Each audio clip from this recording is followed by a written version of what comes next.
Many of you are unaware, this program normally we really focus on multicultural issues and social justice issues and civil rights. And with this program, our goal is to really just dive into issues that will really impact the community because there are so many things happening within our city. And I'm so very thankful for Harvey and Peter and this wonderful group of panelists right behind me to be a part of this discussion because this issue is very important in our city. And I am so thankful that you all, the community, the people, are actually here to support it and really help engage in this dialogue that is very significant. So thank you. One thing I would like to remind people are we do have evaluations. So please, before you leave, we really will appreciate your support. If you do just provide us with an evaluation of your thoughts, what topics or what speakers would you be interested in coming to have this program at our museum? And we will also really appreciate if you will also consider donating. With the parking being free in this program, and for you would like to continue to have free programs for the members of our community. So if you can give us a donation on your way out, it would be greatly appreciated. But for this program, we really hope that you just really enjoy the program and really provide your voice and just raise your voice. Because this is a program for the people, and this is all about uplifting your voices so we can talk about these issues that deserve recognition. So without further ado, I will pass the mic over to Harvey and Peter to get us started. Thank you.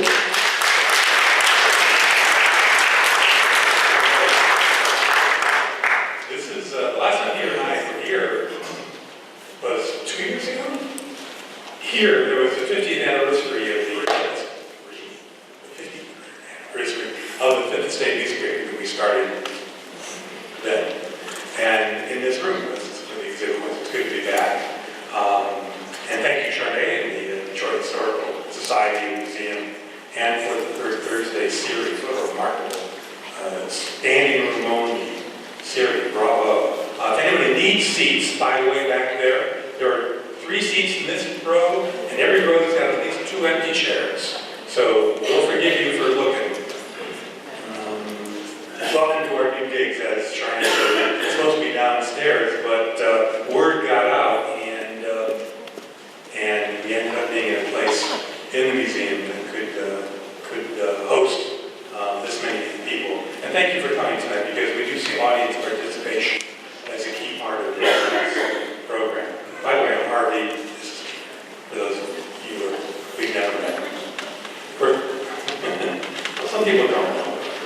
Sadly, I don't think there's going to be enough time, really, to do justice to our topic. I mean, 2 hours seems like a long time, but as Chastity and I learned this morning talking to Stephen Henderson, a half hour goes by pretty quickly. That wasn't an audience, and 3 other panelists, and Peter wasn't there.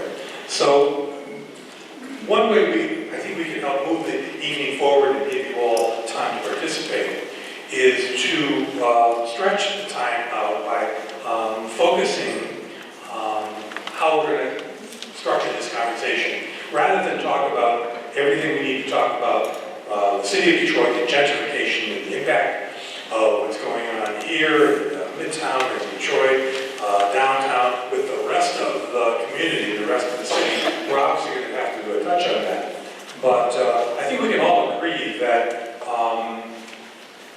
the emphasis for tonight being on the redevelopment and the revival of downtown and midtown, both the impact of that development, both positive and negative, will certainly take up more than our 2-hour share. Obviously, we'll touch on other aspects, because you can't touch on only one aspect of the city. So I thought we'd try to stay focused on the downtown and midtown area, positive and negative impact of this, what some people call, well, the New York Times called it the miracle, the Detroit miracle, and others have called it the comeback city, and the New York Times also called it the city romantically gushing, saying we're the most exciting city in the country, with a question mark. But we know what they're talking about is 2 areas, midtown and downtown. They scratch the surface, they don't go any further, and we know that.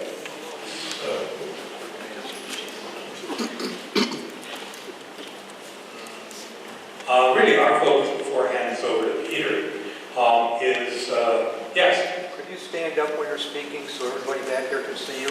Oh, really? Oh, much more comfortable. Thank you. I'm surprised that makes a difference, but thank you. The point of what we're doing tonight is very simple. And I just want to quote from James Thurber, who's a very famous American author and cartoonist. And he was right. He says there's two kinds of light in the world. Two kinds of light in the world. The glow that illumines. The glow that illumines and the glare that obscures. I quote him whenever I can. Which is what Third Thursday is about and what this camp is about. Here's how we'll do it. Peter will add to my introduction, not take nearly as long, I'm sure. He'll introduce each of the panelists and ask them to really express their point of view on the subject at hand. Let's see, then I will ask Kevin and Michael to do the same thing. We both now. We'll see how it goes. Anyway, you'll have a chance to make their case for a minute or two very briefly. Then Peter and I will get things rolling by asking our questions and participating with them in this conversation. And then eventually, within the hour, as soon as we can, we're going to get to audience participation. We want to know what you're thinking. There's no intermission. All I ask is that you turn off your cell phones or put them on silent. Thank you very much. But enough preamble. Let's on with the Constitution. We'll go from preamble to ramble. Good evening, thank you very much. Pleased to be here. And it's nice to see so many people out as well. Detroit, in many ways, has become cliche in the manner that you mentioned, Harvey. But I think our panel is going to make it real, and so will you, the audience. And for some people, Detroit is just a state of mind. Hey man, I'm from Detroit. Of course, they live in St. Clair Shores or Chelsea. I ran into somebody who lives out in Chelsea, Michigan. I work from there. So, okay. For other people, it's an exciting, quote, new place, even though we've been here since 1701, with unlimited possibilities and new ideas, and that's true. That is happening. But for many more, Detroit has a harsh reality. I don't think I'm telling you anything that you don't know. I always use as a graphic example the DeQuinder Cut. The DeQuinder Cut. It's a rail bed that's been transformed into one of those walk-ride areas. So there's this beautiful paved road that goes through it, these arched lamps that illuminate it at night. There's drinking fountains along the way that you can get thirsty from riding or walking. You even have a little cafe there in the middle of it. But you go 3 blocks away. And there's no streetlights. The roads have potholes. Many of the homes are among the 40,000 ones that have had their water shut off.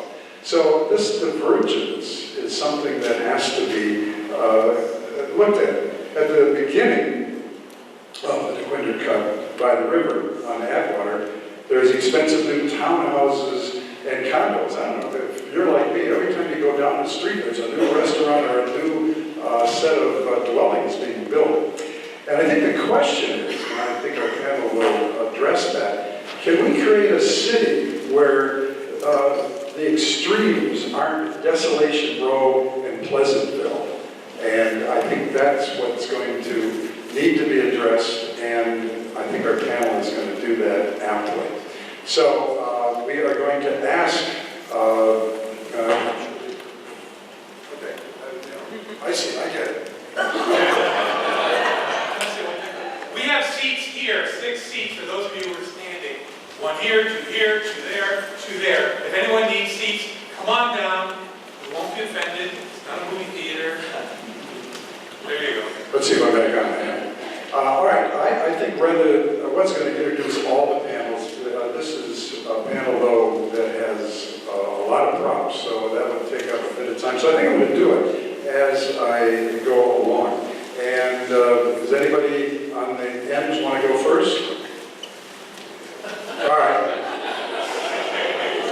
Tawana looks less unhappy than you, so I'll start with Tawana Honeycomb Petty is a mother. She's an anti-social justice organizer. She's an author. She's a poet. She was born and raised in Detroit. She's a data justice coordinator, community researcher for the Detroit Community Technology Project, a member of the Detroit Digital Justice Coalition, a board member of James and Grace Lee Boggs Center to Nurture Community Leadership. She's a co-founder and editorial board member of Riverwise Magazine Collective. Riverwise Copies, as is the fifth estate of publication that Harvey began 53 years ago and still exists, are out there on your table. Sorry, I was introducing you, wasn't I?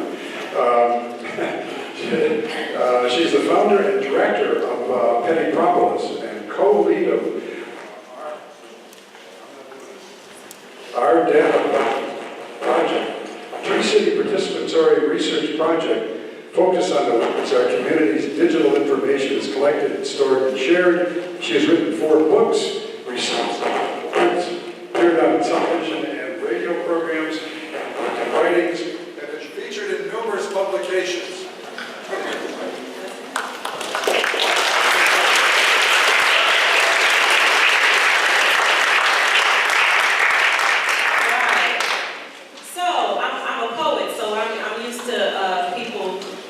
Figure out who's going to go first.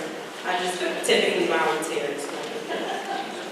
So I'll just say, because we're going to be brief about how we introduce our theory around this topic, and then we'll be able to engage you all. But I'll say that I am 41 years old. I was born and raised in Detroit, and I raised a son in Detroit who was 22 years old. And for the entirety of my existence in this city, I have suffered under the weight of a half-century, my entire existence of propaganda assault, leveraged against Detroit. So any place that I've traveled, any area that I've been, folks have pretty much had a particular narrative about where I was born and raised. Now imagine that as someone who has lived, been educated, grown up, and survived and struggled, and at some points thrived. Imagine that being your narrative. Imagine that being your child's narrative. And then you have to always swim upstream to combat that narrative about your identity and your existence. And so I just want to preface that. And secondly, I'm an activist. And activists have a particular stigma. It's a negative connotation to be an activist for a city that you love. Imagine that. A city that's been abandoned for many decades, I might add, where people didn't want to throw a stone at it. Folks wanted to come in and jump back on the freeway. And to be active and to struggle for a city that you was forced to survive in is a negative connotation. And so when we think of things like Detroit is coming back, I don't know what everyone's political affiliations is, but I'll tell you that when I hear Detroit is coming back, I hear Make America Great Again. That's what I hear, that is what I feel. And I'm asking you, coming back to what, from what, and towards what? I have actively protested to resist displacement in this area for folks to have new development. Senior citizens, people with disabilities, people of color, moved out of their homes so that new and shiny things can be built for a different demographic. So when you engage with a resident who has been here their entire life, some forced to stay and some chose to stay, and they're not really super happy to see you when you move in with your new ideas, that might be why. Because they want to know what happened to their neighbor. What happened to my neighbor? Do you know what happened to my neighbor? And the people who move into the homes don't care, for the most part. Now, I don't like to say everyone, but enough people don't care for a city to have been displaced, abandoned, and neglected school systems, water systems, educational systems for half-century.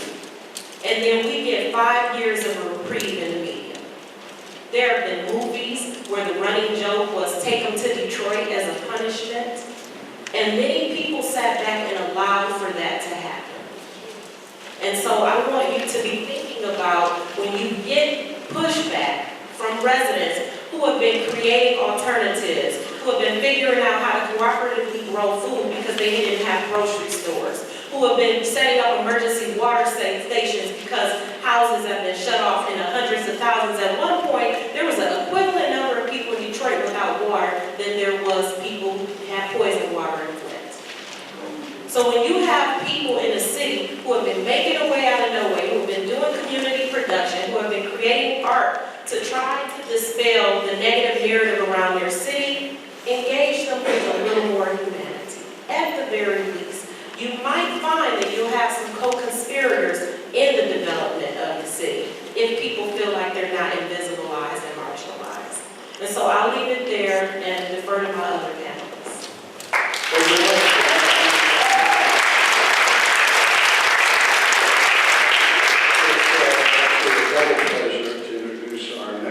Because we want to welcome him to the city of Detroit, Kevin Johnson. Welcome. Kevin Johnson is the new president and CEO of the Detroit Economic Growth Corporation. He arrived here recently after serving in a variety of public and private economic development positions in Arizona, Florida, and North Carolina. He most recently was in Atlanta, where he was senior vice president for economic development at Invest Atlanta. He's excited about the challenges he faces in Detroit as the city is recreating itself as a place to live, work, and play. And Detroit City Council President Brenda Jones had something very nice to say about Kevin Johnson, said he will be critical to bringing economic development to our neighborhoods and involving all Detroiters in this epic transformation. Kevin Johnson, thank you for being with us. And again, welcome.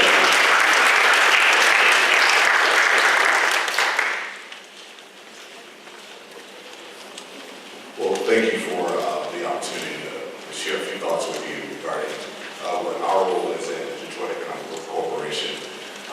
I make no pronouncements about how Detroit has been marginalized, in my opinion. When I was being interviewed for this opportunity, I said that Detroit is on an unparalleled track, not to recreate itself, but to take its rightful place as one of America's great cities. That's the Detroit that I knew growing up, was that it was one of America's great cities. And, hard times happen, but this seems to be this sustained kind of blanket over our city that my job is, as the leader of our economic development effort, is to tell a different story. Tell a story that we want to tell what's happening positive about this community and about our city. I am not one to play second to any place. I left a winner. So I don't know anything other to do than to win. I play to win. I can play dirty or I can play clean, depending on what kind of cards you want to put on the table. All right? So my job is to promote this city domestically and internationally, using the assets that it has, the positive DNA that exists here, the history, the engineering talent, to tell a different story than what has been played out as my co-panelists just so eloquently described about what this city is all about. So my hope is I'm going to learn while I speak, listen while I talk, because there are things that we don't know, that I don't know, coming from Atlanta, where what we used to say in Atlanta, that I'm going to start, you'll hear this word come from me from this point forward. Atlanta was an intentional miracle. Detroit is going to be an intentional miracle. That's what we're going to be doing moving forward, make this place an intentional miracle. And I look forward to hearing from you, the audience, and my panelists, my co-panelists moving forward. Thank you so much. Thank you. Prefer to stand, it's okay, but could people raise their hand if there's an empty seat next to them? All right. Okay, I think those people want to stand? Maybe not. Okay, you can find. Our next guest is Michael H. Hodges. He's the fine arts writer for the Detroit News. He's worked there since 1991. He was formerly a feature writer at the New York Post, and before that, the Daily Journal in Caracas, Venezuela. I was there. Michael grew up on an Oakland County dairy farm. He's the author, most recently, of Building the Modern World, Albert Kahn in Detroit, which Wayne State University Press released in April. Albert Kahn, who designed at least some of these buildings that are on the Walter Fisher building, the General Motors building, yeah, Ford Motor, the Ford Rouge plant, and I think what, like 600 buildings or something like that? 2,000. Wow. Okay. Michael Hodges.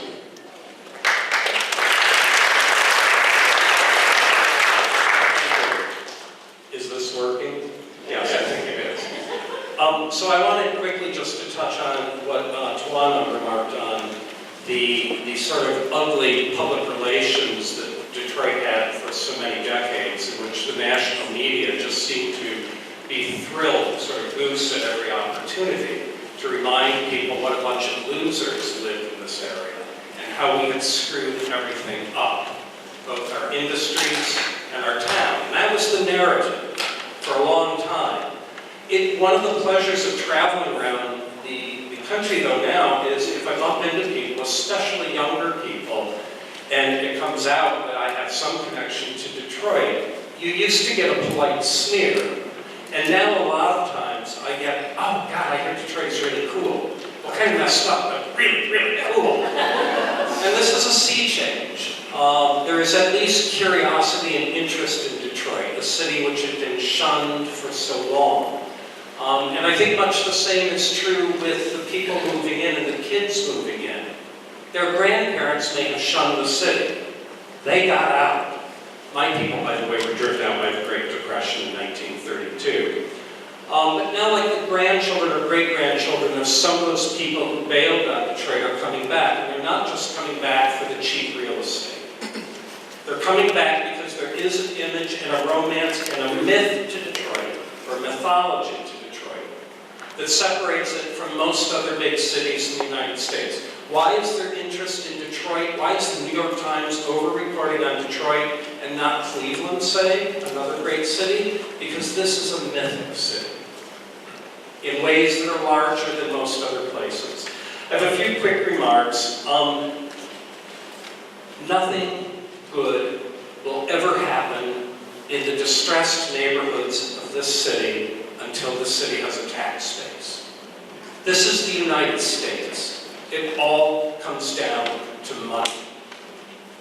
And every high-tech youngster who moves in with a great job earning $100,000 kicks in $2,400 in theory every year in Detroit City taxes. The city desperately needs money. It is undeniable that people are getting shoved out of their houses.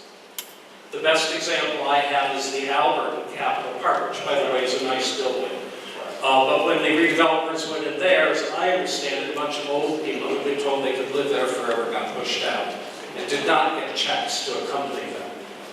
But I lived in New York City in the mid-'80s, during the most violent, aggressive gentrification the world has probably ever seen. And New York was not a city half empty with abandoned infrastructure. Everything was inhabited. And dozens, I swear, there's dozens a week of what they call SROs, single residency occupancy hotels, mostly filled up with little old men or little old veterans. They'd all get heaved out, and a year later, fancy condominiums would open up. So I've seen the ugliest possible side of this phenomenon. I know this doesn't solve every problem or injustice, but one thing we do have going for us is that we have a lot of empty buildings. And that's a cushion against some of the ugliness of gentrification that other more settled cities don't have. I'm wrapping up real quickly. Look, I read about local architecture. So I see cities as living, breathing organisms. And I don't know how you square the injustices that are all over the city with the development going on downtown. But I do know that cities are healthier when they have more people in them and when they attract outsiders just because they look interesting. And that is happening to Detroit now. The challenge is somehow to squeeze enough community benefits or enough tax revenues out of the bourgeois woohoo that's going on downtown and midtown so that some of those benefits get adequately distributed around the city. That's a real challenge. But I think if you look at other cities, one could do a study and try to find best practices. Some cities have handled this problem better than others. And it's worth investigating to figure out what actually works. To dream of a socialist paradise settling down in Detroit is just not going to happen. This is going to be the usual ugly American way of doing things. The challenge is to soften it in as many ways as possible without discouraging the development which is taking place. Thanks.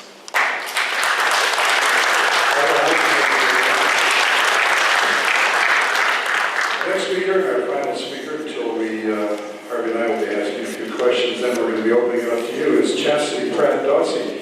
She's an award-winning reporter covering urban affairs in Detroit for Bridge Magazine. Did you bring any magazines, Chastity? Ain't no magazines, it's online. Oh.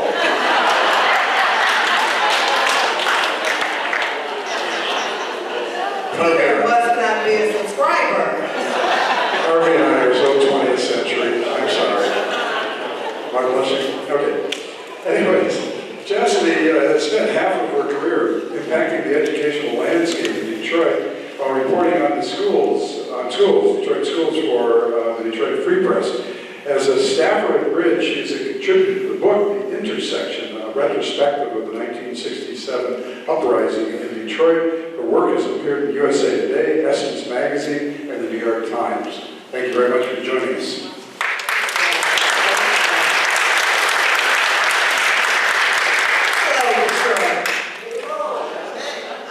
Thank you, Peter and Harvey, for inviting me, and thank you for everybody coming. I'm always humbled and happy to talk with people in my hometown, and that's because, you know, I have super duper passion and love for this town, because this is where I'm from. I've lived and worked in other places, but I came back because I was writing about things in places that weren't as near and dear to my heart as Detroit is.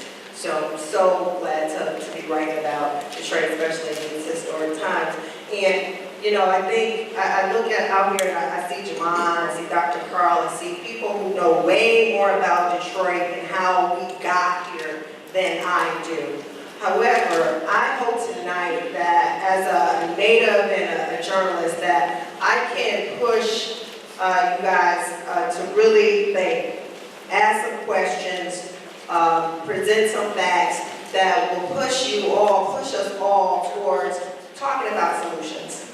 Because we can sit up here, all of us, and tell you a lot of things that we know and we think, well, I'm not going to tell you what I think because that's not my job, I don't do that. Just talk facts. But if we're just talking and to hear ourselves talk, then we're going to have the same conversation over and over again a generation from now, right?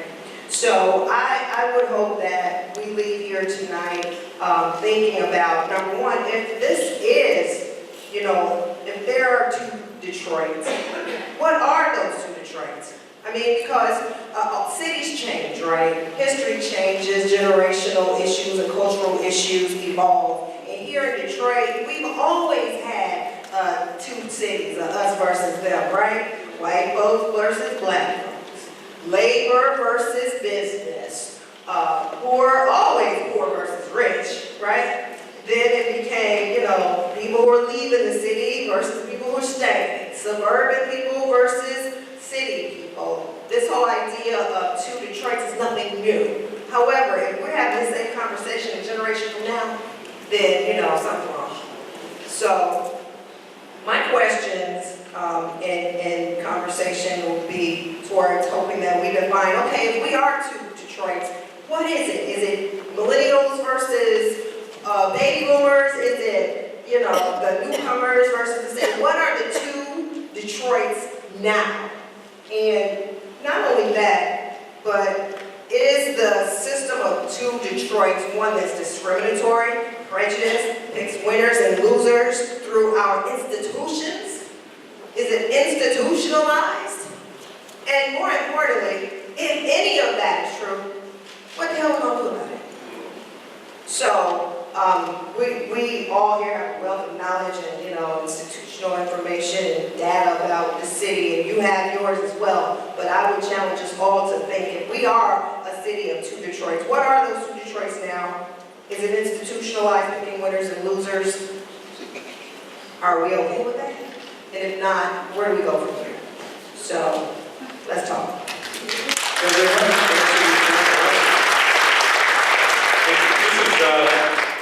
quite exciting, very Detroit-less to have this conversation. I'm trying to pinch myself here because I've produced so many documentaries about Detroit's revival, I've lost track. I know when Detroit Renaissance asked me 15 years ago, 10 years ago, they wanted to raise some money to rescue campus marshes, right? And the eastern part of the riverfront. And I said no, I wasn't going to do it. I didn't believe it. I was so tired of these stories, these revival stories. I remember Renaissance Center and Trappers Alley, just Harvey Park, gosh. But I had to find out why. Because I didn't believe in it anymore. I didn't believe it. I didn't think it made any difference. How are we going to raise $24 million for bricks and mortar in campus marshes and the riverfront? Matt Cullen, who was then General Motors community development person, he got me hooked when he said, I'm not doing this. He's ready to write a check. I'm not writing this for you. I'm not writing it for Detroit Renaissance or Dick Whitmer, who was paying my bill for producing the doc, heart of the city. I'm doing it for my wife and my children and my grandchildren. I'm tired of having my people leave the city. My children, my grandchildren want to live in a real city, and I haven't been able to convince them, this was 10, 15 years ago, that Detroit is up for it. But I'll try one more time, he said. He wrote the check. They raised $30-some million. Campus marshes took off, the riverfront took off, and what I want to understand is, are we talking about a good problem? Because I never thought we'd be having a conversation like this when I remember what downtown looked like for so long. For so long. I am from the city, went to Mumford High School. And I dream about the city, the mother planet, I call it. I don't dream about Ann Arbor. I don't dream about Grosse Pointe, where I live and sent my kids. My dreams are in the city. What I want to know is, are we talking about a good problem? Because for the first time, it feels real. On both sides of the issue. Is this a good problem that we're even having a discussion that Detroit's downtown and midtown are taking off, people are moving in at some cost and some expense, but this is something that hasn't happened in our recent history, and we've seen it try in the past. So I don't know who you guys take off. Hello? Can y'all hear me? Yes. I'm just going to put it out there. The elephant in the room is racism. Okay? I'm going to put it out there, and I don't care how many, and this is not directed at you directly, Kevin, but I don't care how many black people we put in particular positions to do particular jobs in Detroit. Racist policies are prevalent in this city. And the fact that people can look themselves in the mirror on a daily basis and not care that hardest hit funds were used that should have kept people in their homes and taken from those people, and people have been mistaxed for 50-something years in this city, and people are being displaced as tens of thousands of people are pushed out of their homes for little slices of development. I don't know how any person of good conscience can be okay with that. And just kind of say, it's the consequence to such and such. No, it's people dying in their homes and people being without water and people being displaced is not a consequence of development if you're a real human being. I'm going to be honest about that. Also, we're not suffering a sea change, we're suffering a hurricane. A hurricane is sweeping through and pulling people out of their homes so that a different demographic can feel comfortable here. Now, if the first time you're looking at Detroit in the last 50 years is the last 4 or 5, I have a question for you.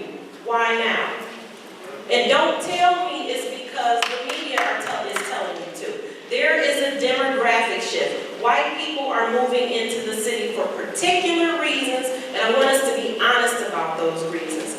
Yes, there has been a crime issue in Detroit, but do you want to know why? Because if you close down rec centers, and you close down schools, and you displace children, and you don't provide an outlet, and every single media thing that they read about themselves, all the music, all the movies, tells them that they're worthless, hopeless, helpless, not contributors to society. Sometimes you internalize that and you become that.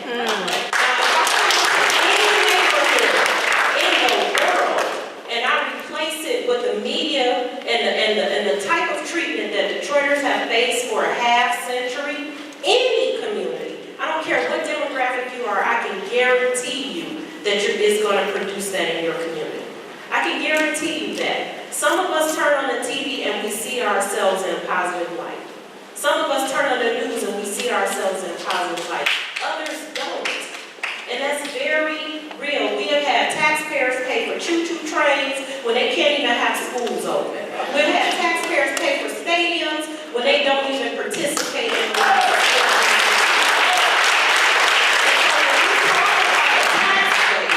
I want to know, when we talk about a tax base, how is it that we are always able to find money for certain things, for certain people?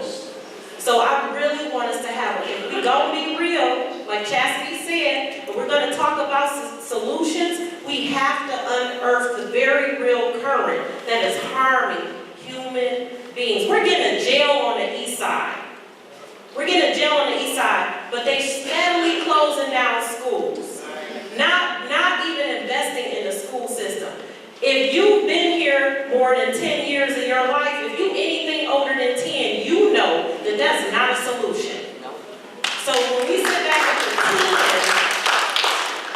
that surveillance, green lighting everything, putting cameras and lights and surveillance technologies on every building in the neighborhood, I'm very passionate about this because I know people who have lost their lives. I've been in this city, like I said, for 41 years, and I can't even count on 2 hands and 2 feet how many people I know who have either died in their homes, as one of my comrades would say, from quiet desperation, or just out here trying to survive. And so unless that is your existence, I need you to listen to the people who have been surviving in this city for a half century while people didn't think it was viable enough to look at.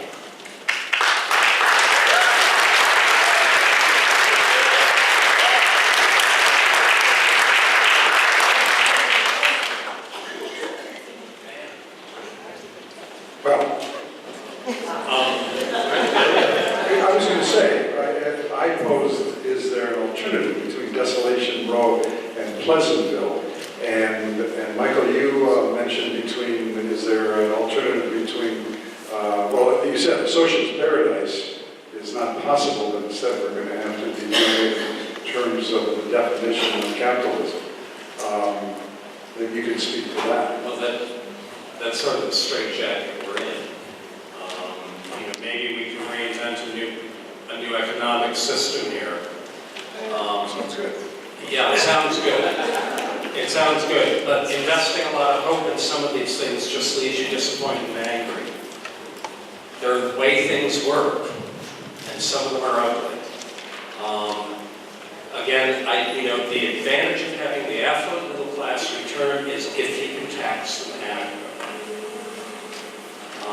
And I don't know much beyond that. I wanted Tawana mentioned what I think the allusion was to the Little Caesars Arena, which was built, as I understand it, overwhelmingly with public funds and tax funds and whatnot. Right. With the Q line, and whatever you think of the Q line, that was 85% private money.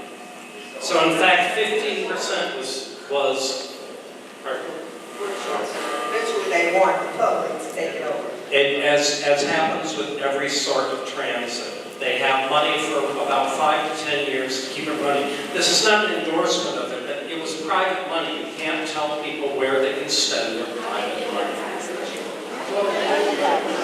So here's my question. Hello? So Harvey and I were on WET talking about this.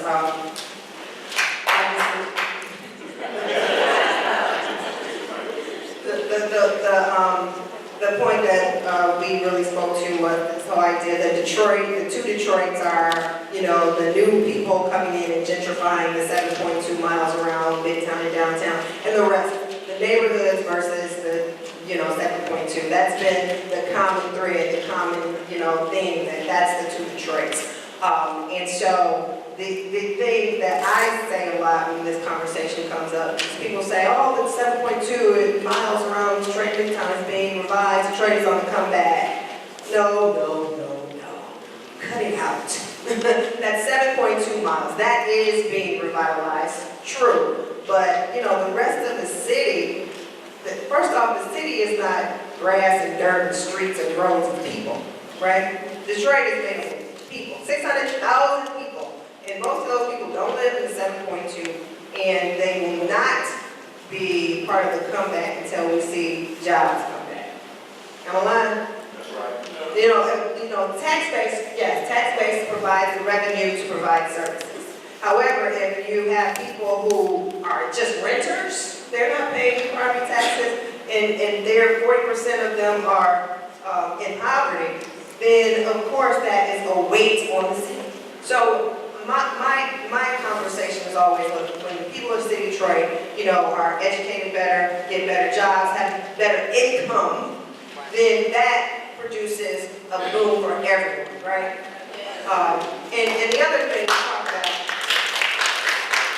with gentrification, I get frustrated when people talk about gentrification and say, oh, boo, it's doing nothing for poor people. Well, it ain't supposed to. Gentrification, the root word is gentry, meaning rich people. And you think about us, there might be some, you know, conversation about community benefits and things of that nature that, you know, you hook onto the gentrified areas in order for everyone else to, you know, get some crumbs out of it. But let's just keep it real. Gentrification is not here for people broke. That ain't why they do it. So the question is, when an area is being gentrified, yes, true enough, Tawana, a lot of times it's at the cost of the poor people already there. The question is, what do we do about it? We had a big conversation and argument about community benefits, right? And, you know, that is sort of a watered down version of what a lot of people think should be happening. But the question for Detroit is, when we see gentrification happening, when we see people, rich people getting rich and poor people not getting anything, what are you going to do about it? What are you going to do about it? Are you going to tell your mayor and your state representatives, no, we're not going to allow these tax incentives to continue at the cost of our state's away from it? The question is, why do we clap and say, "Ooh, that's not fair," but we vote these people in office who allow this to happen? That's my question for people. What you have, what you get, is what you voted for. I have a question for Kevin. When you interviewed for the job, did they warn you about Detroit? There was no warning necessary in my opinion. There is economic realities that I had to educate myself on. And the economic realities cut across everything that Tawana said, everything that my Pamela said. The economic realities of Detroit is what I studied. Now, the hollowing out of the city, you know, it has everything to do with economic realities. And when you don't have money, money doesn't care what color you are. Money doesn't care what side of town you spend it on. Money doesn't care whether you spend downtown, midtown, and where I come from is midtown, downtown, Buckhead. It doesn't matter if resources aren't available to provide the services that those of us who live in these cities need, then things start to change.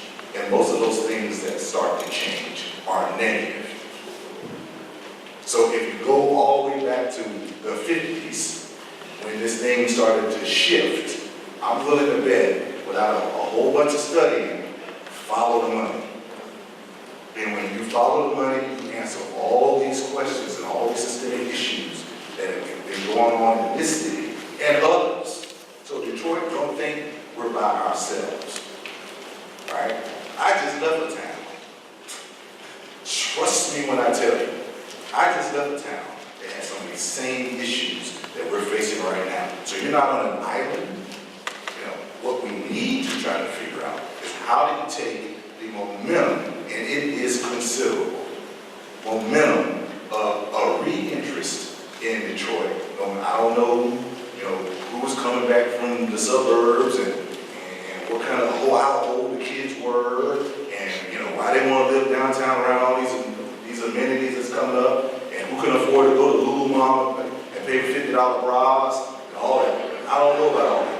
All I know is there's an economic reality going on in this town, and there's a statement by this author, I forgot his name, but he said, when a place gets boring, even the rich people leave. The rich people leave when a place gets boring.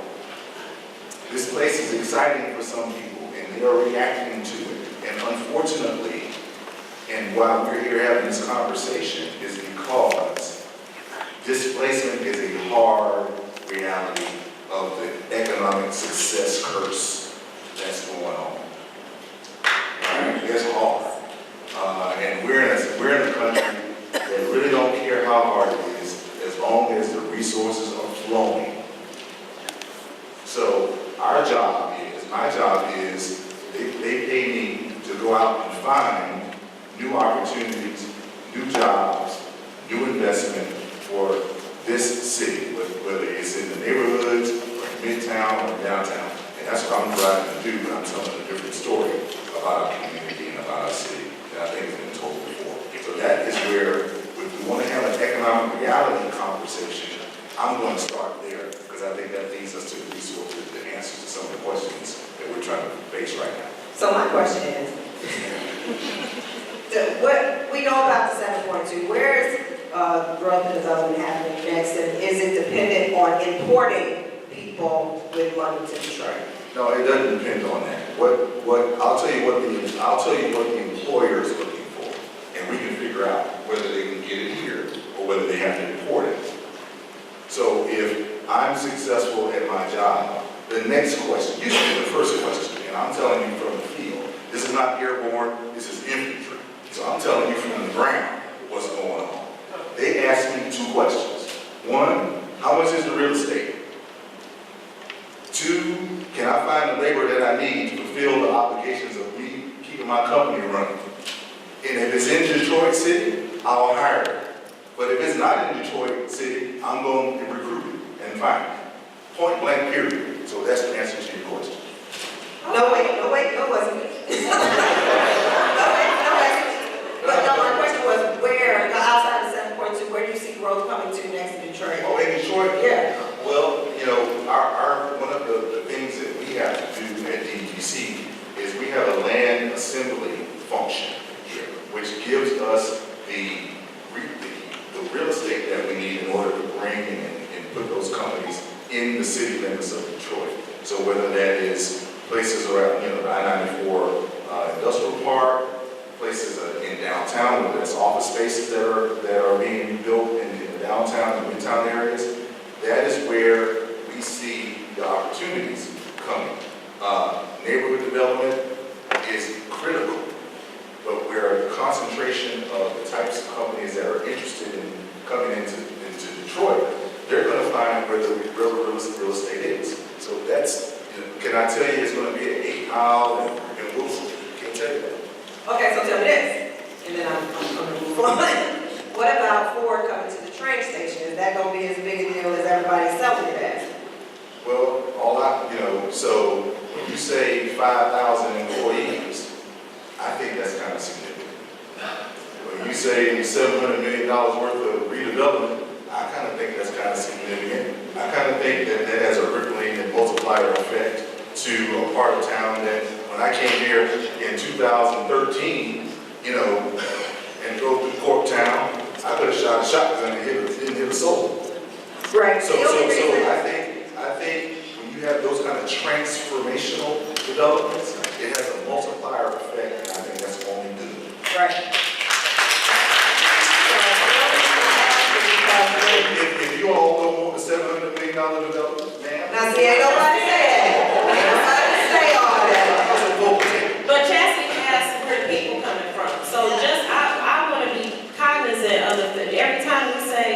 5,000 new jobs or this many. Some people bring their businesses here and import all their people with them, and they don't hire within the city. And I don't have that scale, so I just, when we're saying stuff like that, I just want us to be clear about the numbers. Are we going to recruit within the neighborhoods? And it can't just be enough to say, well, the labor isn't there. Well, there's a reason why the labor isn't there. If you close the schools, I'm just saying, Let's be clear.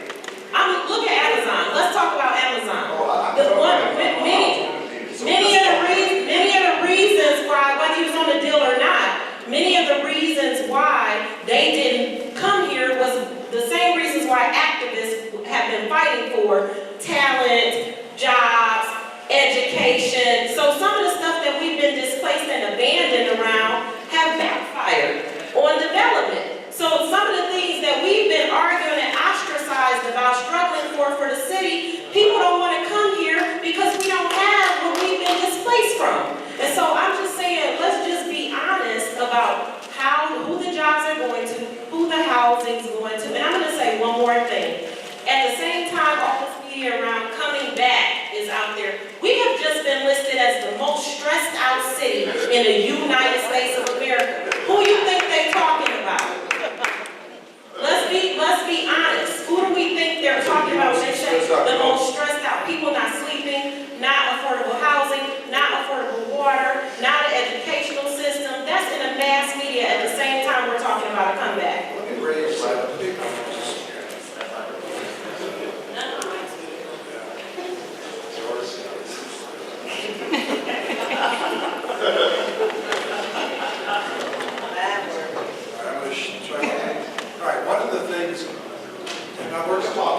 One of the things that employers always ask is, what's the labor cost? And if you have a low minimum wage, if you've destroyed unions, that's very attractive to them. And Michael talked about a tax base. If the minimum wage was doubled in the city of Detroit to $15 an hour, there would be an expanded tax base right there. For instance, your work would encourage politically. You're talking about who we elect. Yes, we want to have not just even a minimum wage, but a livable wage. So I mean, I think, obviously, I'm always a proponent of you earn as much as you can get. I mean, that's the deal. But legislating wage rates, I know the city that I used to work in, the mayor of that city, I'm not saying that our current mayor here in Detroit has that, but that was a part of trying to set a standard for corporations to follow, which is to pay at a wage level that is workable in a community. So I don't know whether or not, legislating what an employer has to pay is the right thing. But I do know that the types of companies that we're trying to recruit and industries we're trying to recruit into the city of Detroit has a standard that we are trying to abide by in that regard. So I'm not out there trying to find low-wage employment. The reason why that I'm not trying to find them is they're hard to find. The low-wage employer isn't growing.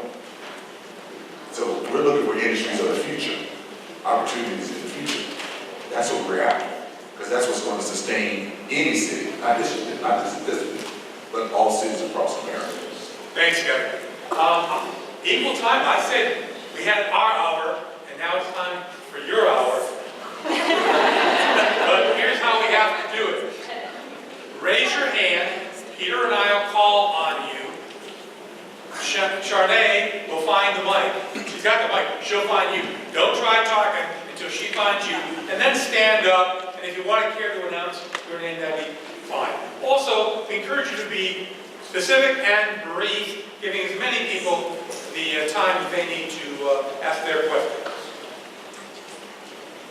I just hope somebody will talk, somebody mentioned socialist paradise.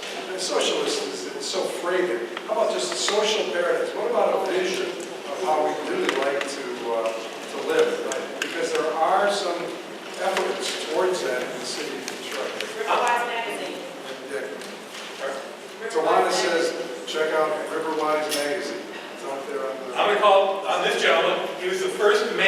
here. 5:15.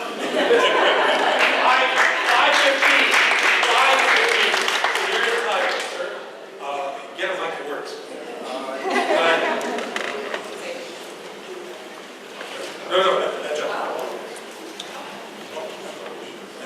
Young lady, you know everyone, you've been there 40 years.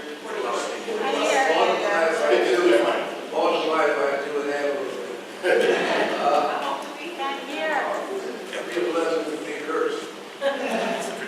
Okay. Okay. I have been in the construction industry since I was maybe 10, 12 years old. I started off in this city, shining shoes, and East Man Boulevard and Warren. And since that time, I've become a multi. Okay. I lived in Detroit. I went to Cass Tech. I went to UOD. I've been in this is my city. The biggest problem I've always had is the fact that everybody's trying to do for us and not with us. I have invested in my city $millions of dollars. I haven't even spoken to my mayor. They don't answer my phone calls. I can see why. But we've got to start utilizing the talent we have here and not deal with them. It's one of my concerns. It's definitely one of my concerns that we weren't still playing the social agenda relative to bringing somebody in that pacifies us on a social basis to the town.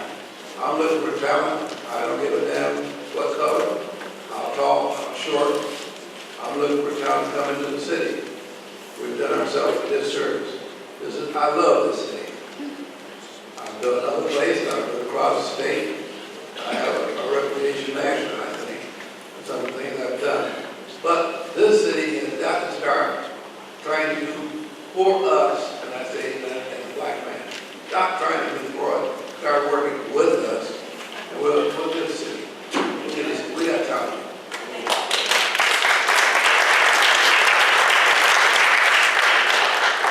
That woman over there, very patient. Thank you. Hold that mic as close as you can. Hello. So, capital is an ugly system. Capital pits us against each other as human beings. In order for capital to work, someone has to be exploited, or somebody has to be a winner, and someone has to be a loser. And as I watch people in the room, when we talked about what Tawana was talking about, people being put out of their houses, elders at the Albert who got put out, who had been living there for 40 years. 7 of them died immediately after they were put out. I looked around the room and I noticed that people started putting their heads down because everything's not based on money. I don't know about, let me speak for myself. Everything's not based on money when it comes to me. There are some human decisions that we can make. Money has not always been organized this way. We can look at what's called, there's a effort right now called democratizing wealth. Look up Ed Whitfield. Co-ops, ways in which humans can collaborate and be more humane to each other. And last thing, if people moving in would let us have Midtown, you all can have Midtown and downtown, but let people who are in the city, in the communities alone. Let us be. I'm good with having a house that's not plush, but neighbors who are wonderful and a good quality of life. Those are my standards. I put value on people and quality of life. That's my quality. Everybody has a different one. But let me say this last thing again. Money has not always been organized this way. We need to look for more solutions that are people-centered. And we have to dig deep. Because we're all connected. And no matter what happens downtown, it is like Amazon, we're all being impacted. That's right. Don't get it twisted.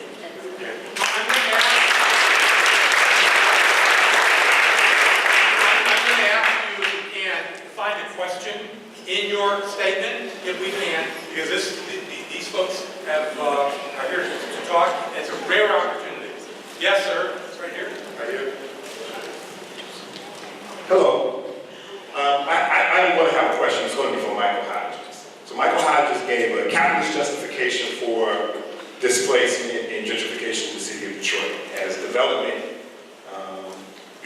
capitalist society, there's going to be some hurt, there's going to be some pain. However, Detroit, from what I can see historically, has been a violation of capitalist principles.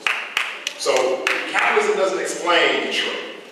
When African Americans had the ability and the wherewithal to buy homes, they weren't blocked from buying homes in urban areas in the city of Detroit.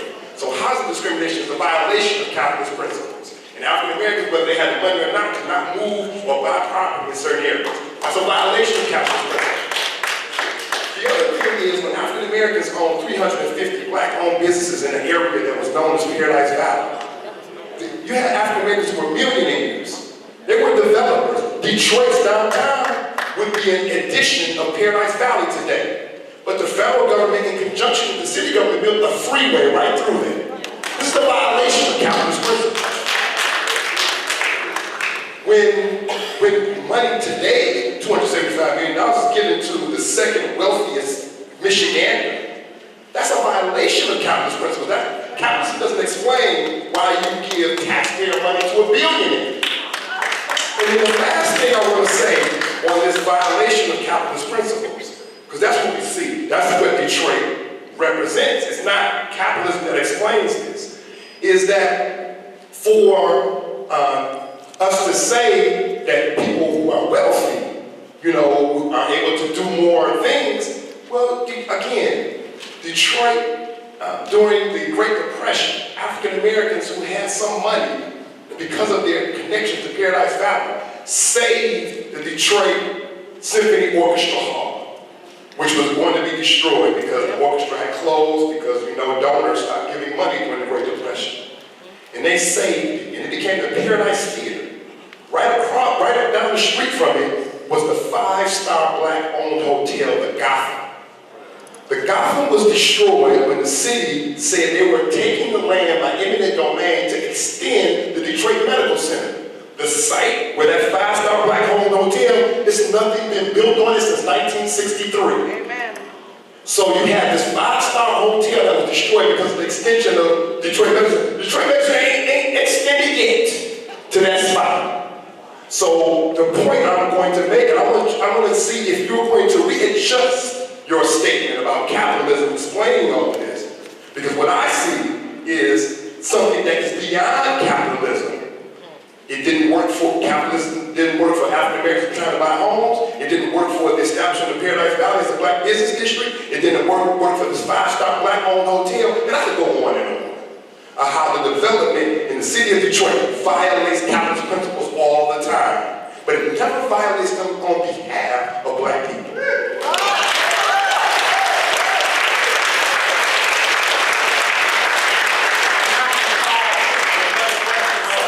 I'm dying to hear from this group. Well, I want to make a comment as well. Listen, you're not going to get any argument from me. I'm a pragmatist, and there are ways we can get things done. It's that simple.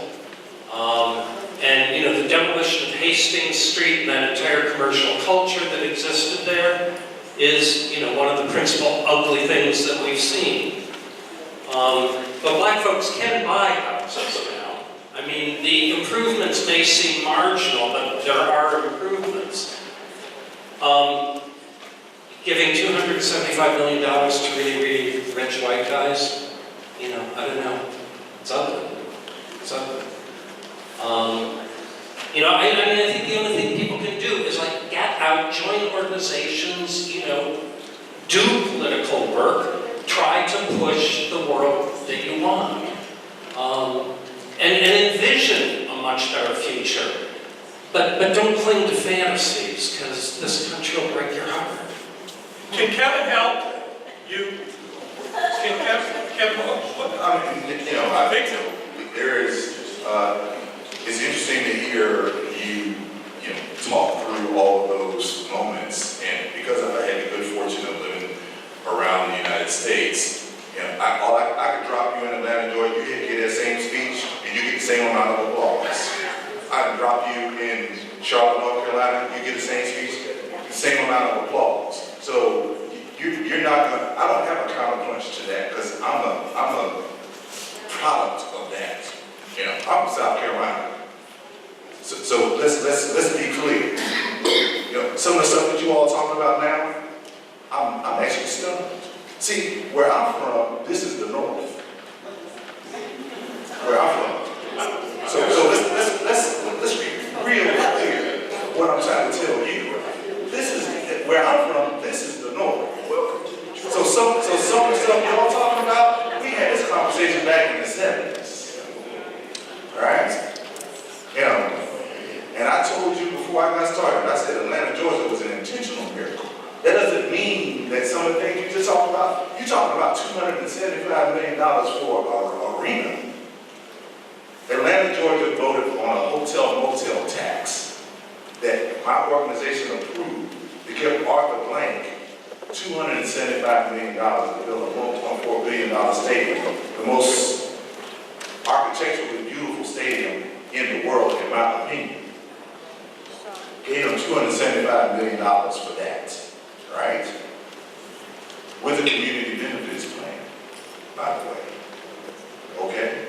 That was negotiated, and he's fulfilled that and fulfilling it, and has a 20-year obligation to do it, and it's already in place. So there are ways in which what you said is absolutely, I have no counterpunch for that.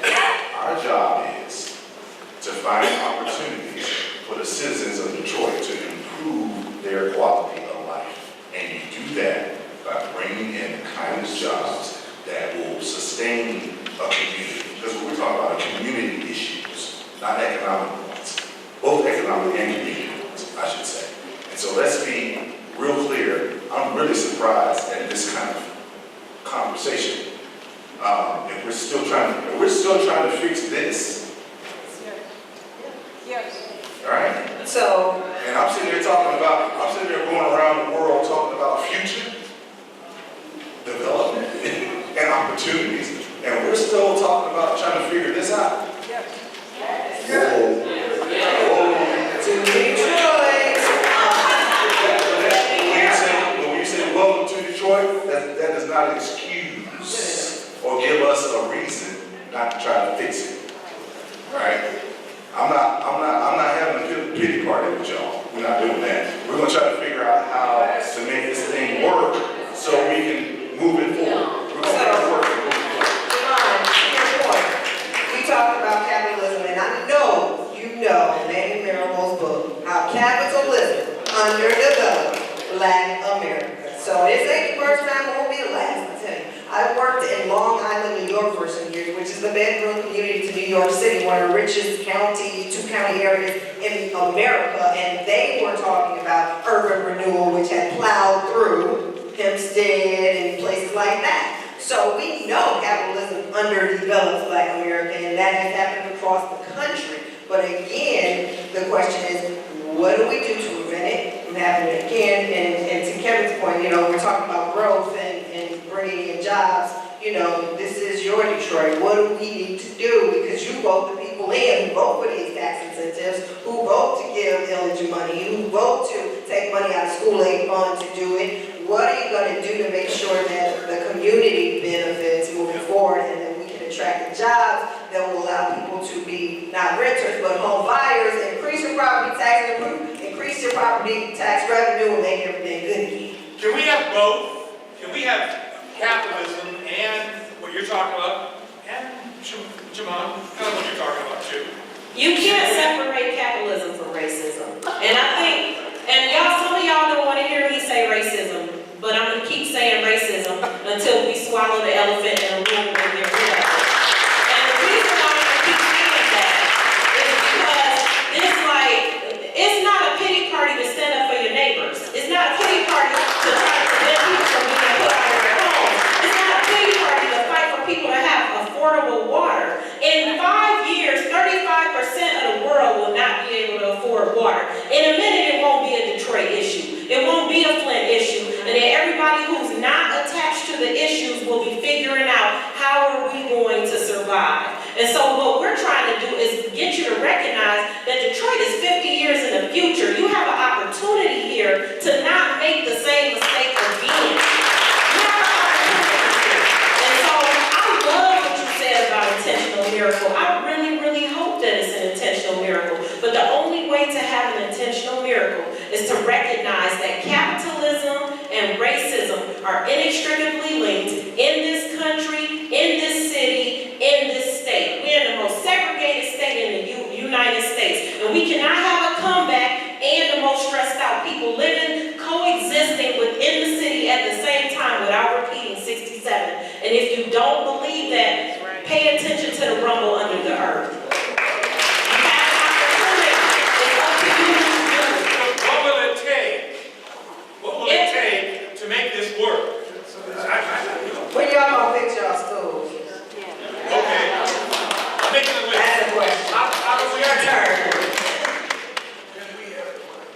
Kevin, how do we make it work? I'll get there. Well, there are, these are multiple dimensional challenges that we have. And I don't want to sound like a technocrat, but that is what we're dealing with here. And you started with issue number one, education. That's issue number one. Issue number two is fairness in the system, and that starts at both a community level, a political level, and a capitalistic level. It has to be fair all the way through. And you have to have people that are accountable and have a conscience about doing things fairly. And then when you start that, and you start walking down that path, then you start to see the change happens. All overnight successes are 50 years in the making. I just want you all to know that. So let's just be clear. This is not an overnight thing. When you said something about the Little Caesars Arena, where did the Pistons play before they moved to Albany? All right. So they were here. Everything was cool, right? Then they left. And I'm sure that there were some conversations about that when they left. For those of you who were here, I'm sure there were some conversations about that, right? Why they left, right? And then we were unhappy when they left, right? Some of you who have been around probably know that. Or maybe they were so bad that y'all didn't care what they did. But then they moved up to the suburbs, and I went to a game up there and I hated it because they were too far from town for me. And then they turned around and they came back, and we were upset with that.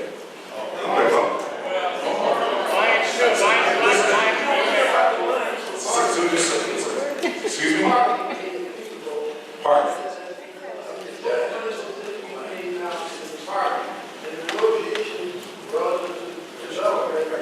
Parking has always been the Parts of the issue. So I'm saying sometimes, when you walk through some of the storylines and you ask how you fix it, as start with education, and we have to get that right. We have to get that right. That sets the whole thing in motion, in my opinion. When we get that right, then all these other things fall into place because everything becomes feasible at that point. And I want to just say right quick, thank you everyone so far. Like the input is electrifying. I really feel like the space is just moving and breathing with passion. But as we are moving around this mic, please keep it brief and please ask your question because there's so many people with so much engaging thoughts that we want to hear. My name is Richard Dawsey. So I was in the room before a lot of the things that happened in the city in the 7.2. In the 7.2. And one of the things, besides capitalism, was this idea of people injecting their vision. I want a cool city so that my kids will stop moving to Chicago. And I want a profitable development. I don't want to have to lose money to develop in the city. I would love if this page just had 10 minutes unabated to tell us the vision. Because you got people in this room who are part of the decision makers, and incorporating your vision, I think, is probably more important than what others are getting, if everyone's getting their vision in a real way. But I don't fully know your vision. And so when I go back in the room, I would love to have your vision in my mind so that we can be actively incorporating that in. I've taken up a lot of time, but I want to I keep saying Riverwise Magazine for a reason, okay? Because there are community members and storytellers and residents who have been in Detroit, who have stayed in Detroit, who have been creating alternatives and within that magazine. We've collectively as a community put out 5 editions to this point, and they're sharing stories around community development. We have the Equitable Internet Initiative, which many of you might know about, whereas we have the fastest internet right now in the country, and 40% of the city doesn't have access to the internet. So you have community members who are doing Equitable Internet Initiative. You have people who are community gardening, not in a sexy way, but in a way to feed their families. You have cooperative grocery stores. You have people who are, we the people of Detroit, who's providing emergency water stations to community members, so they're struggling for water affordability. We have outlined as activists and organizers and residents policies that other cities have adopted. And so why can't Detroit? Philadelphia, as an example, came to Detroit, looked at the plan that we were pushing for our water for the last over a decade, and then they implemented it. And so there are ways that everyone can coexist in a way that is harmonious and more humane, but people have to, like I was saying earlier, and I don't know if this was Mother Teresa who said this, but some people have to live simply so others can simply live. And we're at the point where people are just really like piling on their personal, individual wealth at the expense of other people. And residents really just want to live. And like Kim made a point earlier to say, leave us alone. That doesn't, I don't want to speak for her, but I know, as I know her, I think that means that stop coming to this place in our neighborhood. Stop getting mad when someone has a sign on their lawn that says, Black Detroit Matters. What is wrong with saying that your neighbors matter? We have people that are walking up to residents and threatening them because they are saying that they're valuable and that they feel they matter. And so I keep raising that elephant in the room because I think we really have to talk about what's standing in the way of us being neighborly, what's standing in the way of us turning to one another, what's standing in the way of us having water affordability or viable transportation, or if you all think jobs are the answer, jobs. Okay, but I firmly believe that if we recognize the talents and the expertise in the neighborhood and we actually invest in the people within the neighborhood, we have everything we need. We don't have to ship in anybody. And so I would love to talk more with you, but I want to encourage everyone to get Riverwise Magazine so you can hear the residents' stories and vision and things that they have created to survive in the city.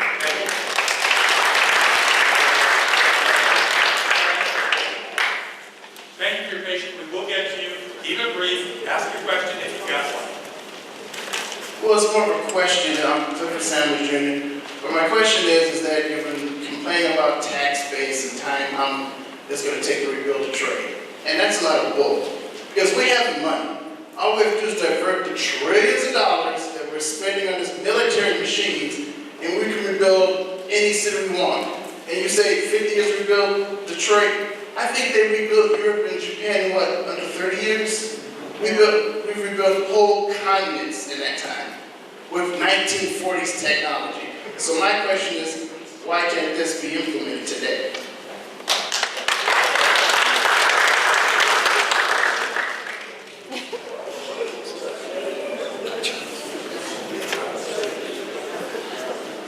Chastity, you'd like to say something? I don't know, Mr. Samuels, a lot of that is federal money, and I don't see the White House coming to say Detroit neighborhoods. Detroit don't got trillions of dollars. We just claim bankruptcy. What you talking about? Anybody else? All right. And we have a question over here. So I just want to stick with what you're saying. The elephant in the room is racism. This entire situation that Detroit is in is because of racism. And if you want to move forward, when great injustice has been done, you have to have a period of truth and reconciliation. The surrounding communities, the surrounding white communities, cannot make up for the injustice that was done here. But we can move forward. But you cannot move forward without saying exactly what it is. That's not a pity party. I work with the homeless people in this city, and I can tell you right now the injustice is still going on.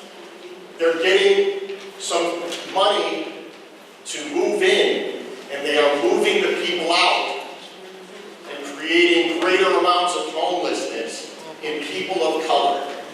Homelessness is not an equitable problem. It hits people of color 3 times harder than anyone else. For a good example of this, just look to the news in the Metro Times today about an incident that happened in Eastern Market, where a white businessman who is clearly affluent spit on a young man working what we know had to be a minimum wage job. That's the attitude that has to be addressed. So when you talk about community input that these businesses that are being brought in are at, we want to know what and when. In 20 years in which they can do it, not good enough. They are getting great benefit by moving into this city. What are they going to do now? What are they going to do now?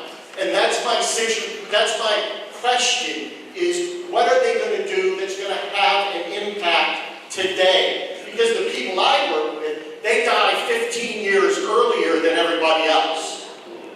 What do other cities do? I mean, I don't know, what do other cities do? What do you want them to do? You vote these people in, tell them what to do. That's a question I have. What do we want them to do? That's a real straight up question, y'all. If you know this is happening, what do you want them to do? Them being the local government, them being your elected representatives, them being the corporations that are coming in and displacing people. What do we want them to do? Okay, Richard, I give up.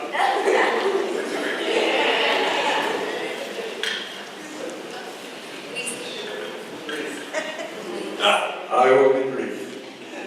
1 minute. Someone tell me when 50 seconds are done.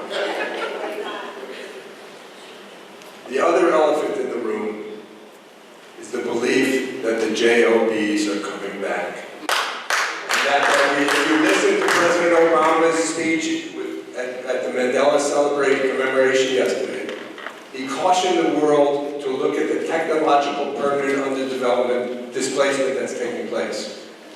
The delusion we have is the thinking that old solutions will provide solutions for the 21st century. So here come some solutions. One, I'm going to go back to Riverwise. People need to look at inside focus and look at what it means to create community production, where people can live off the grid, quit building houses that make the mortgage companies wealthy and the housing contractors wealthy in the suburbs. Train folks through an apprenticeship program that folks use the most advanced technology or the skilled trades technology that's out there to rebuild homes in neighborhoods again. Create schools that are not based on success in the old model of success, as Kim referenced, which says, go to school, graduate, get a job, and then eventually come back and do something nice. Rather than put, as they have at the James and Grace Lee Bond Centers, the t-shirt that says, we are solutionaries, and kids at the age of 5 and 6 and 7 are involved in rebuilding community and having discussions with community. It's place-based education. It's creating a paradigm shift in education. The other illusion is to think these other cities have been successful. New Orleans can't tell me where the people went from the 9th Ward. The mayor of Pittsburgh can't tell me where 400,000 people went. The mayor of Cleveland doesn't tell me where the poor people went. It's a delusion that we keep playing with because we don't face the truth of this crisis. James Boggs wrote a piece after the failure of casinos in Old Town, and it was called The Alternative to Casino Gambling. And he urged us to talk about a post-industrial city.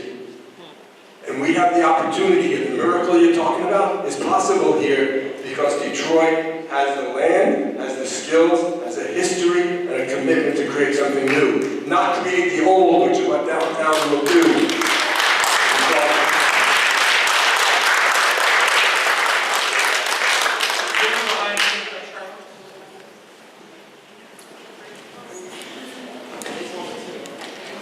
Sherry Wells, I'm running for State Board of Education for the Green Party.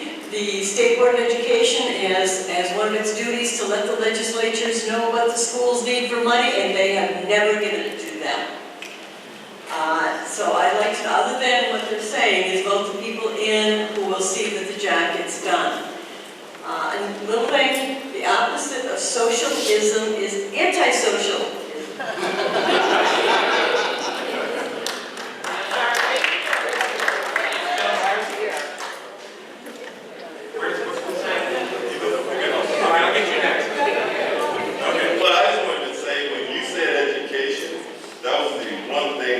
Actually, it's a common denominator.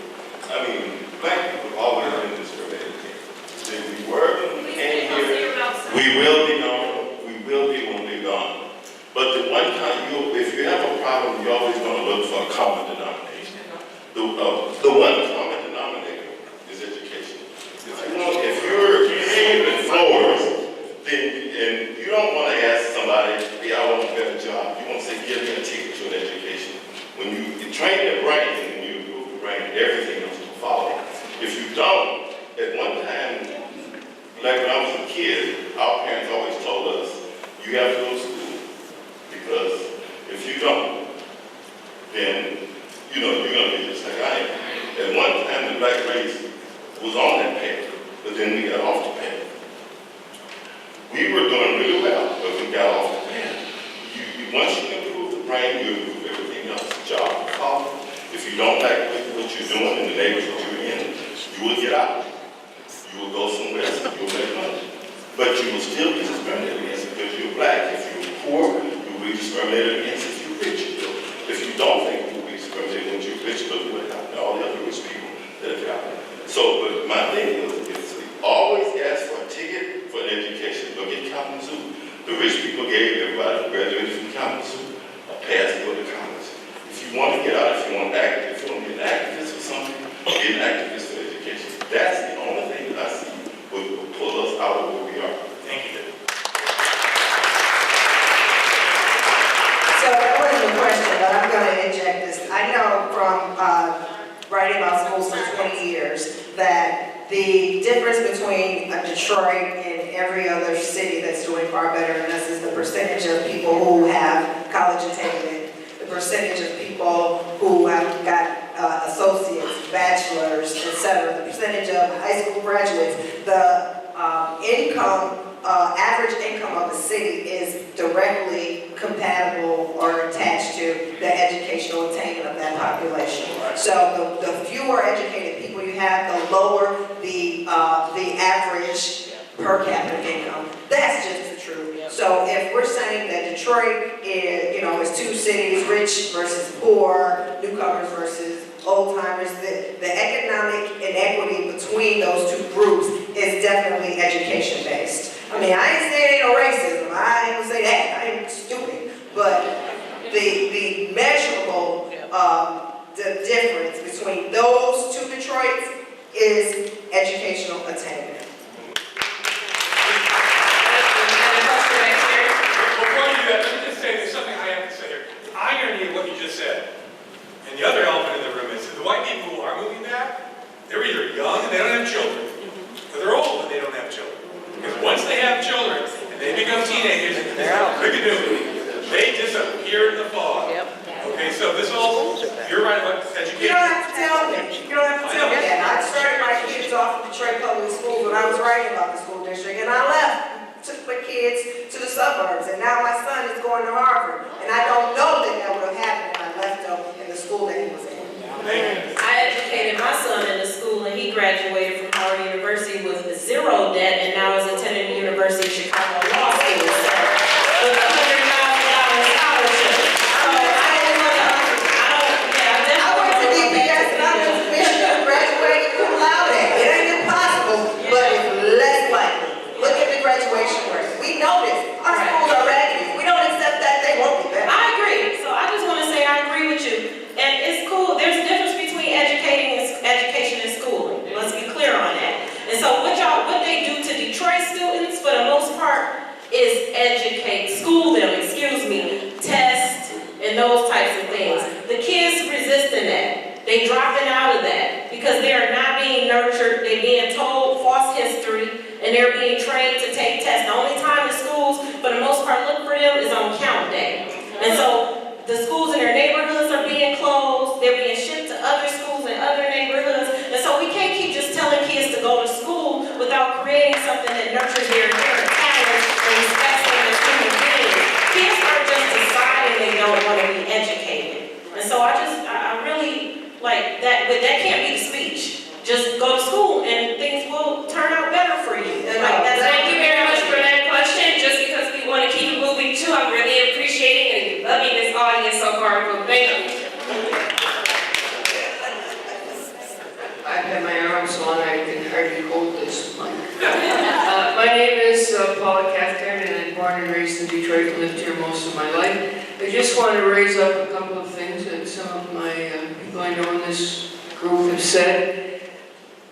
We are people, so people create the systems, people set up the rules. We're the ones who can change it.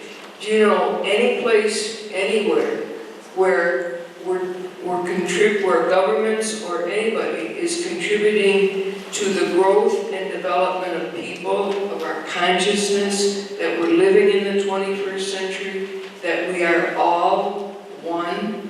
Kim mentioned this before, Richard said some things, Tawana. I honestly think that we can't keep doing things and expecting we make more money, we make more jobs. Yes, we need all these things to function. But until we can get to know a different level of consciousness, until we come to this place where we sit and talk and do and see multiple ways of being one human family, one earth community with a common destiny, I think we're just going to keep spinning our wheels. So does anybody ever approach the levels of developing things and all the possibilities by providing some kind of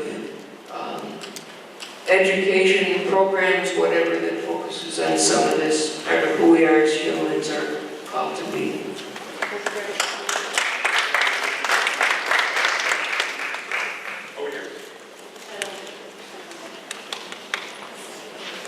We're going to take about 3 or 4 more questions. And then I'm going to, hang on. Gentleman in the plaid shirt. Hang on a second. I'll take the question, but I have a question. And this question is for Mr. Johnson because he talked about the fact that Detroit has land. So I wonder if you've had the opportunity, because a lot of that land is in the neighborhoods. I wonder if you've had the opportunity to look and see where that land is, and if you have an economic plan for that land. And then just a comment is that Detroit is more than 2 cities. is that a response? Kevin? Yeah, I've had an opportunity to look at somewhere where the developable properties are, and what we're sensitive to are the type of uses that would be compatible in those areas, particularly when you're encroaching on some of the areas that have residential components to it. So we're very sensitive to that. So yes, I have, and I think our responsibility is to find opportunities where it is compatible, because if I didn't know anything about Detroit's history, not all of the jobs were concentrated in the downtown core and the midtown core back when those jobs were close to neighborhoods and it allowed for homes to be built somewhere near the home. So commute times weren't as significant as they may be today. So yes, there's some sensitivity there, and we're trying to address that as we go along with our land assembly